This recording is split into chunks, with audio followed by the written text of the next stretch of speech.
Вторые сутки на плаву крымчанка Мария Куликовская пережила ночь в спасательном плоту, пришвартованном к Днепровской набережной в Киеве. Вчера она начала перформанс, демонстрирующий беззащитность беженцев и вынужденных переселенцев. Мария трое суток собирается провести на воде без запасов еды и питья, надеясь на помощь прохожих. Не зря ли она все это затеяла, выясняли наши корреспонденты.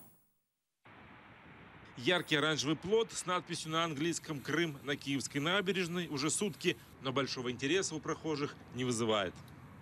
Мы ее вчера по телевизору видели. И что-то особо непонятно. Девушка что-то там плыть куда-то хочет, да? В Крым, по-моему. Когда мы будем уходить, наверное, подойдем, спросим, может, нам ответят. Пока сидим, беседуем на свои темы. Хозяйка плота, крымчанка Мария Куликовская, выбрала место, излюбленное рыбаками, слегка их потеснив, но те не жалуются. Ну, просто мне интересно, я сюда прихожу отдыхать от работы, а что это такое? Ну, вот так. У меня такая позиция.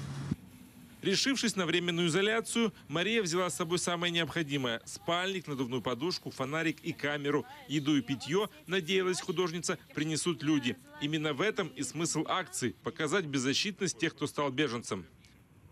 Ко мне вечером, где-то в полночь, пришла пара, принесли теплую куртку, носки с кофе и шоколадками. В основном же, рассказывает Мария, проведывали друзья. Принесли конфеты, печенье, хлеб и помидоры. Тут жарко и качает постоянно. Во-первых. Во-вторых, я же не двигаюсь практически, поэтому и не хочется есть. Я больше угощаю всех, кто приходит ко мне, мои друзья, им всем раздаю. С собой Мария взяла и небольшой насос. Ночью поднялась волна, а из-за перепада температур плот начал сдуваться. Когда сильно его трясет, то сдувает довольно сильно, потому что прям крыша падает. Но обошлось. Ночь прошла спокойно, утро встретило штилями тумана. В этот момент, признается Мария, захотелось в свою студию работать, общаться с людьми. Но слабость эту переборола. Эксперимент продлится еще 2 суток. Но Мария уже успела сделать выводы. Посмотрим, что будет дальше. Но могу сказать, что как я себе предполагала, что нет никому ни до чего дела.